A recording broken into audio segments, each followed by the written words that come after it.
Sunday marks 1 year since Malaysia Airlines Flight 370 vanished. Crews have scoured about 40% of the so-called priority search zone across the Indian Ocean. The work continues this morning. Seth Doane is in Beijing. That is where the jet was supposed to land. He spoke with the wife of one of the victims. Seth, good morning. Good morning. Victims' families tell us that they will not give up hope of trying to find some answers, some bit of debris. We hear here in Beijing what we heard in Malaysia, that the biggest fear is that this unprecedented aviation mystery will remain just that, a mystery. 1 year later, there's still no trace of Malaysia Airlines Flight 370. As this anniversary approaches, how are you doing?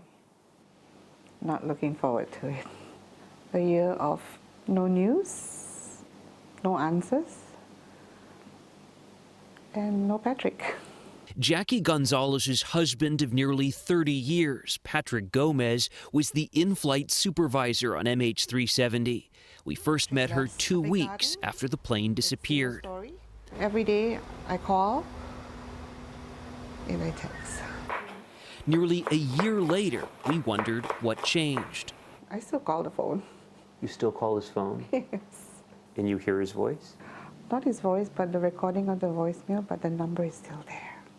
Her grief is at times unbearable. The lack of answers, she says, is unbelievable. Sometimes reality sinks in and says, how? But we'll still hang on to that hope. We will. In late January, 10 months into the search, Malaysia's Department of Civil Aviation announced Flight 370 was an accident. It was a technicality to pave the way for next of kin to receive compensation. It only fueled frustration. I'm the wife, family member. It should have been us being notified first, before the press, before the general public. Malaysia Airlines is in the process of restructuring. A new CEO started Sunday, and mass layoffs are expected. But for those who have yet to mourn their loved ones, change does not bring closure. What happened on that day, I don't know whether I can forget or want to.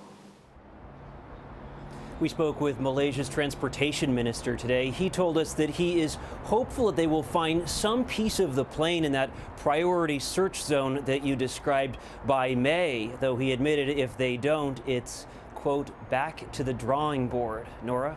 Seth, thank you. It really is hard to believe that it has been a year. And we still know nothing. Terrible. No debris, nothing. Nothing. No, it's terrible. Heartbreaking for the people. For their families.